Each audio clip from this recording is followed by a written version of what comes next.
Bună, dragii mei! Bine ați venit la Taroterapia!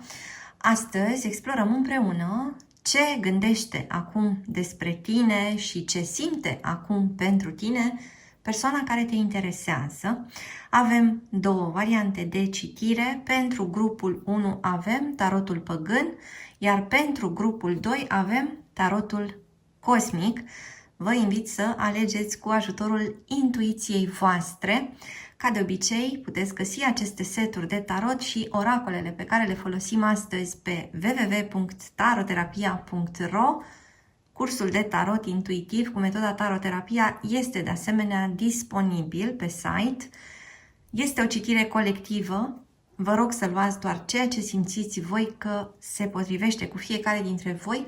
Este o citire fără timp, adică este relevant momentul în care ascultați acest mesaj. Grupul 1, cei dintre voi care au ales tarotul păgân, vom folosi de asemenea și acest set Lenormand pentru citirea voastră. Ce gândește acum despre tine? Ce simte acum pentru tine persoana care te interesează?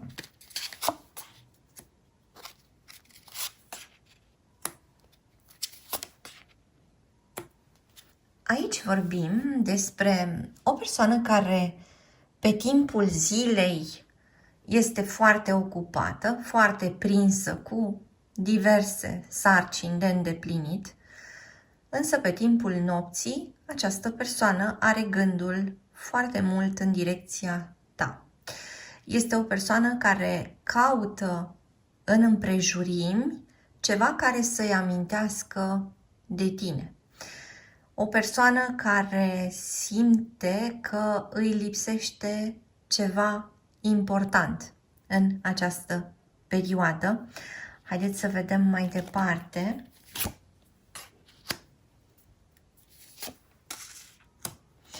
O persoană care se uită la posteriorul tău, ascultătorule. O persoană care te scanează atunci când tu nu ești atent sau atentă. Avem de asemenea o persoană care are un interes anume față de o anumită pereche de pantaloni care îți stă foarte bine.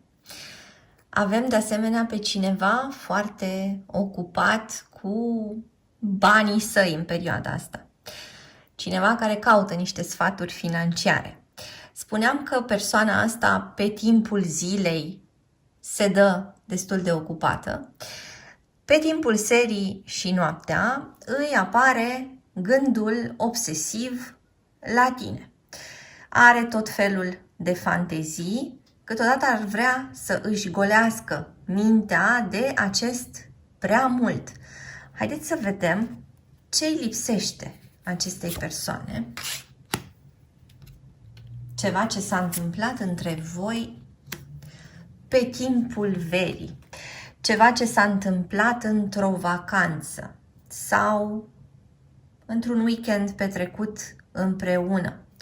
Undeva într-o pădure sau în vecinătatea unei păduri sau pe o plajă.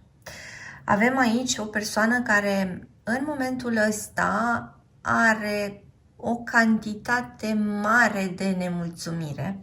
Cineva care se cam scaldă în insatisfacție.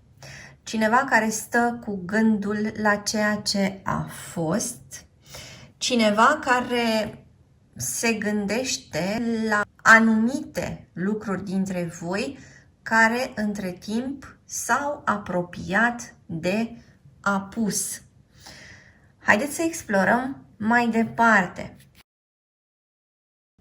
Care sunt gândurile acestei persoane? Ce simte această persoană vis-a-vis de tine, ascultătorule? O persoană care știe că în momentele sale grele tu ai fost acolo, alături de el sau de ea. O persoană care încearcă să-și croiască drum în mijlocul unor evenimente destul de neclare. Cineva care, pentru a scăpa de confuzie, își caută o definiție anume, își caută o explicație anume, cere instrucțiuni. O persoană care pare să se fi pierdut, o persoană care nu-și găsește liniștea, nici măcar atunci când se întinde în pat. Cineva care stă cu această sabie pregătită, de ca și cum se așteaptă să fie atacat. Se așteaptă să fie atacat în timp ce doarme, ceea ce înseamnă că această persoană probabil are o serie de vise agitate. Vorbim despre o persoană care probabil că se luptă cu niște coșmaruri. Există ceva ce apare repetitiv atât în timpul somnului, cât și în starea de veche. Spuneam că parcă este greu, de fapt, să se descurce atunci când vine seara. O persoană năpădită de gânduri, o persoană năpădită de amintiri, o persoană căreia îi lipsește ceva ce a trăit cu tine și ar vrea să reînnoiască. Simt că persoana asta se concentrează mai mult pe ceea ce nu are în acest moment. Se concentrează pe ceea ce nu funcționează, pe ceea ce nu merge. Această persoană își dorește să audă parcă din gura cuiva care ar fi direcția în continuare. Haideți să explorăm și din acest Lenormand Under the Roses.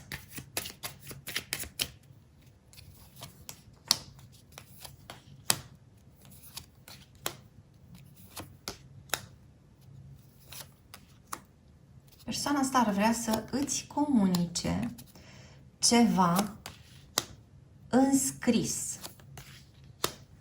Ar vrea să-ți povestească despre o anumită călătorie pe care o are de făcut. De asemenea, ar vrea să obțină de la tine opinia ta vis-a-vis de ceva ce are de rezolvat cu o persoană sau cu un grup de persoane importante. Există niște neînțelegeri care se plimbă prin mintea acestei persoane. Neînțelegerile vin din niște discuții recente pe care voi doi le-ați avut.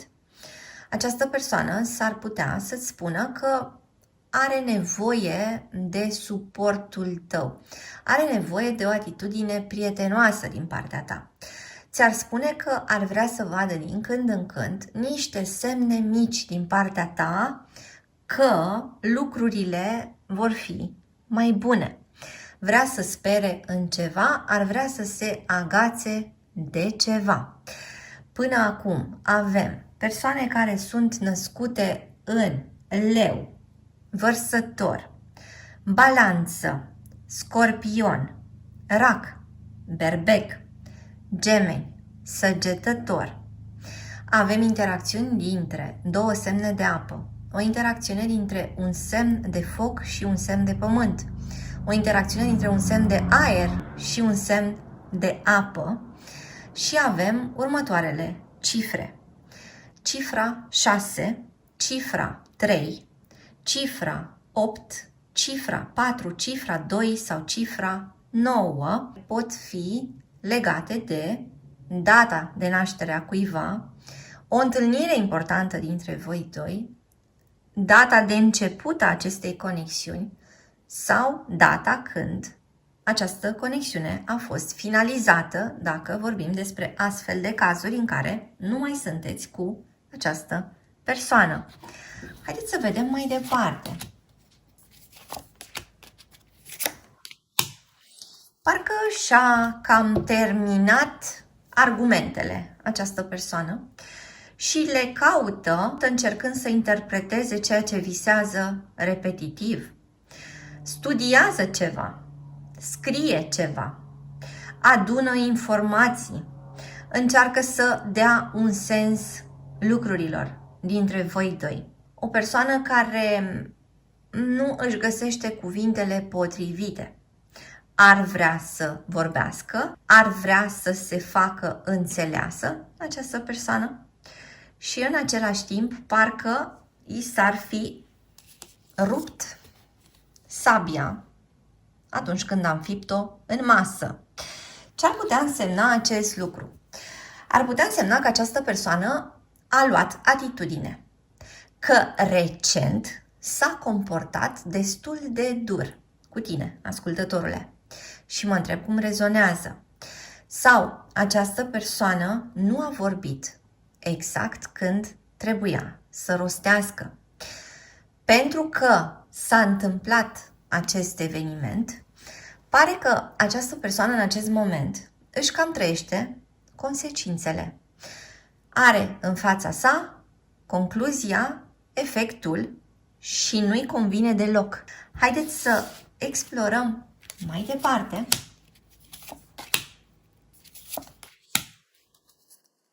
Această persoană ți-a declarat la un moment dat că tu ești universul său sau că tu ești centrul lumii sale.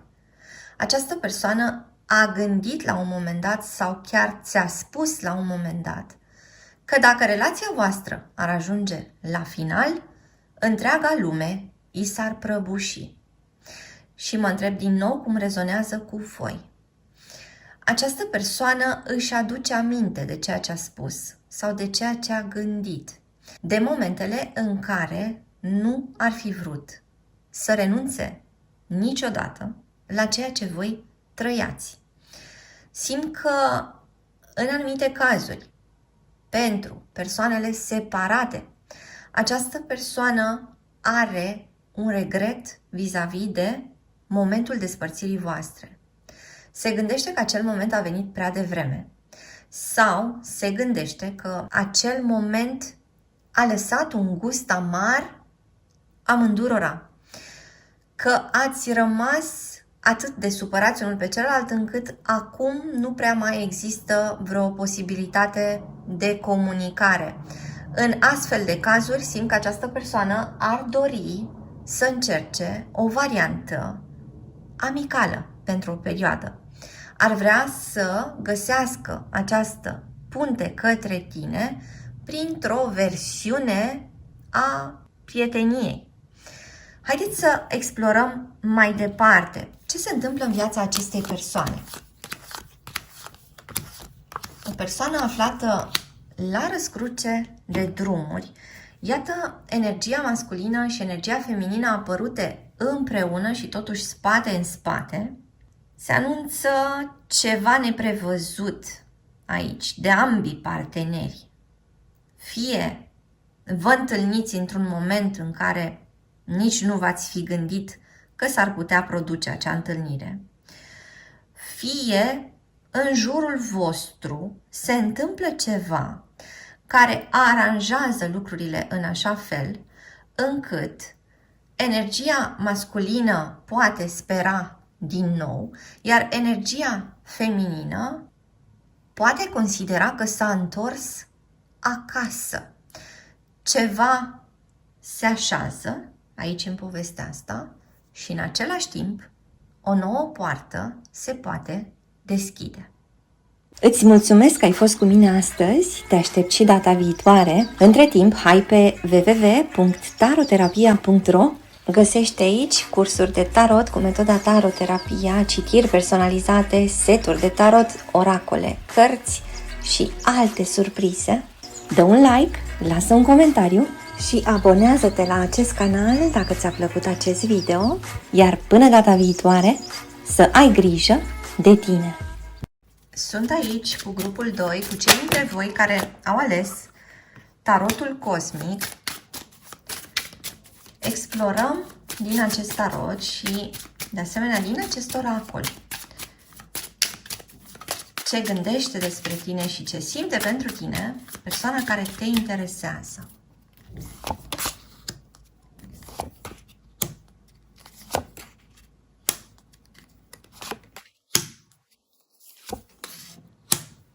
O persoană care suspină după niște momente din trecutul său.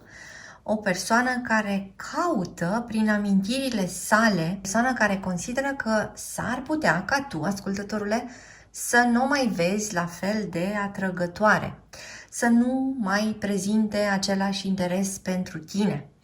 O persoană care încearcă să facă pace între gândurile sale și sentimentele sale, dar o persoană care te urmărește mai mult decât ar dori, adică o persoană care intră repetitiv, de exemplu, pe pagina ta, pe profilul tău, pe poza ta, urmărește, de exemplu, care sunt cunoștințele tale noi adăugate în lista de prieteni, cine sunt urmăritorii tăi, cine sunt admiratorii tăi. O persoană care se uită în oglindă și nu e mulțumită de ceea ce vede. Cineva care se simte într-un mediu concurențial. Cineva care se gândește de asemenea că s-ar putea să nu aibă suficiente resurse financiare, că s-ar putea să nu mai prezinte același interes pentru tine pentru că nu mai face banii pe care îi făcea odată, de exemplu. Mă întreb cum rezonează cu voi. Haideți să explorăm mai departe.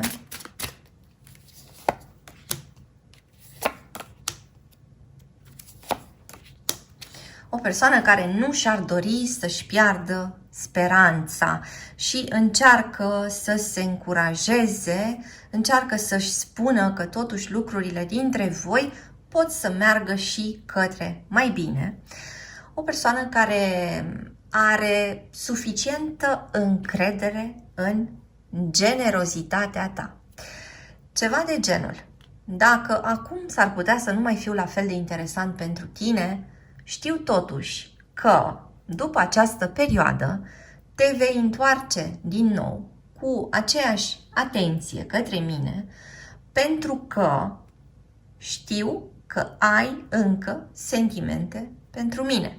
Și deci s-ar putea ca atitudinea ta să fie mai degrabă o atitudine venită pe fondul dezamăgirii sau pe fondul supărării tale.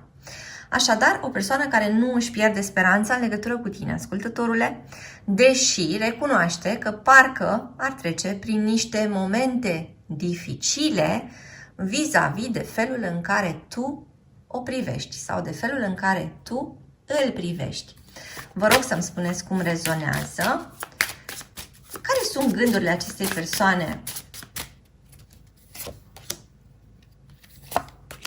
O persoană care ar vrea o întâlnire pasională cu tine, o persoană care ar vrea să-ți arate că încă are suficientă grație, că se poate mișca suficient de bine, că are totuși un corp atrăgător, care se gândește să își facă ordine în dulap și să găsească pe acolo niște piese interesante cu care s-ar putea îmbrăca atunci când vă întâlniți. Sau cineva care se gândește să se ducă, să se tundă. Cineva care vrea să se pună la punct pentru a-ți atrage din nou suficient de mult atenția. Haideți să vedem care sunt îngrijorările acestei persoane. Explorăm din acest oracol Sibila.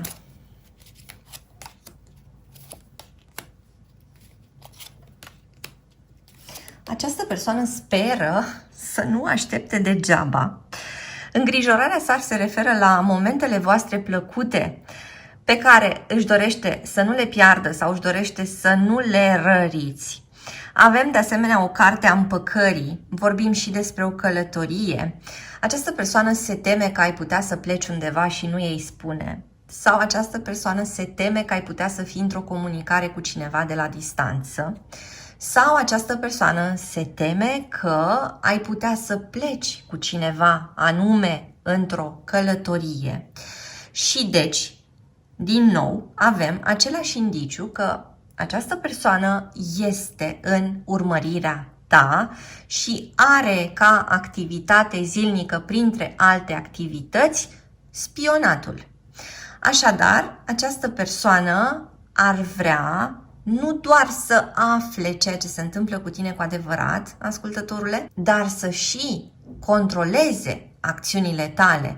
Dacă ar putea să se uite printre toate mesajele tale sau prin toate e-mail-urile tale, ar petrece o noapte întreagă făcând doar acest lucru.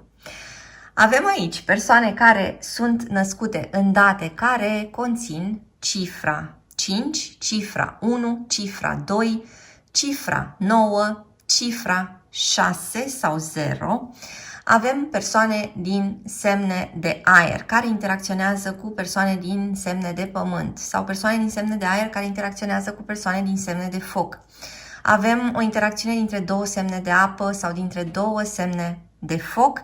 Haideți să vedem mai departe.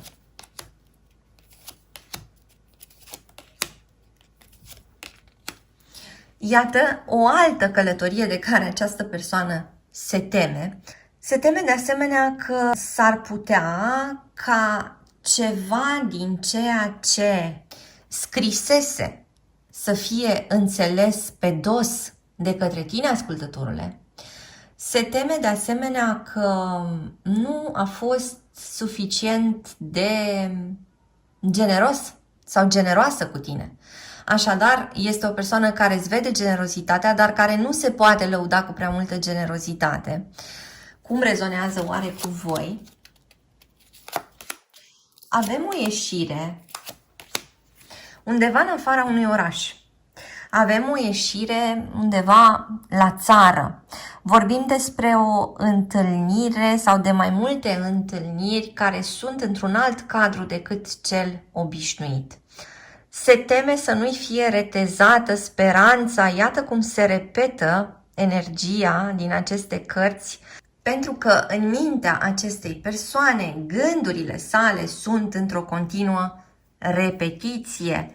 Haideți să explorăm în continuare.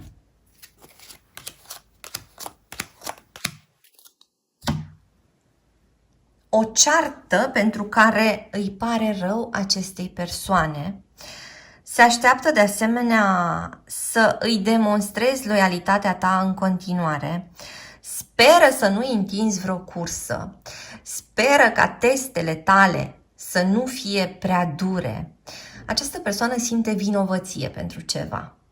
Așadar, ceea ce se plimbă în continuu prin mintea sa are legătură cu ceva ce a făcut și consideră că n-a făcut bine.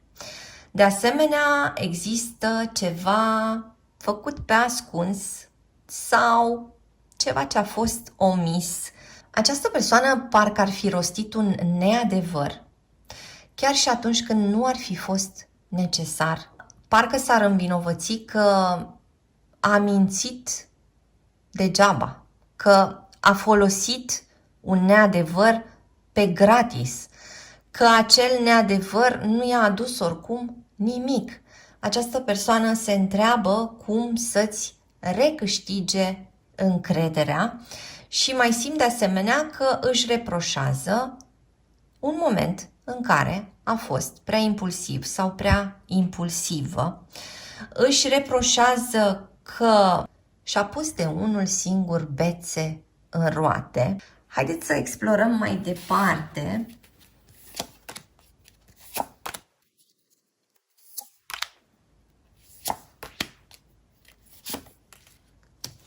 Această persoană se simte însingurată, simte că lucrurile sunt răsturnate, se întreabă dacă ar putea să le îndrepte din nou în favoarea sa. Se întreabă dacă nu cumva acest 7 de săbii care înseamnă fiecare pe cont propriu a intrat deja ca energie principală în această conexiune. De asemenea, această persoană parcă ar avea nevoie de o perioadă în care să se mai relaxeze, o perioadă în care să-și mai calmeze toate aceste gânduri, să mai iasă din această stare de agitație. Caută niște căi prin care să cadă la pace cu sine însuși sau cu sine însăși. Deocamdată, pacea și calmul și centrarea par să fie destul de departe de această persoană. Ar încerca să facă niște pași. Ar cere ceva, parcă la început timid, apoi ceva mai îndrăzneț. Ți-ar vorbi despre o carte sau despre niște haine sau despre mașina ta sau despre telefonul lui. Ar căuta mai întâi un soi de discuție neutră. Acestei persoane îi este teamă să fie confruntată în momentul ăsta. Vrea să se bucure de prezența ta, fără să ajungeți din nou la un potențial conflict. Și totuși începe să facă salturi către tine. Ceva renaște, ceva este vindecat, ceva este de asemenea anunțat. Această persoană nu va mai rămâne prea mult la distanță și va ajunge la momentul în care întreaga sa energie este concentrată către tine, ascultătorule, va ajunge la acel moment în care va face un anunț important. Așadar, în perioada următoare, v-ați putea aștepta să primiți niște noutăți semnificative. Îți mulțumesc că ai fost cu mine astăzi, te aștept și data viitoare. Între timp, hai pe www.taroterapia.ro.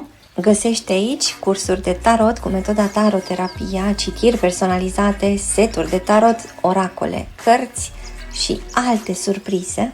Dă un like, lasă un comentariu și abonează-te la acest canal dacă ți-a plăcut acest video, iar până data viitoare să ai grijă de tine!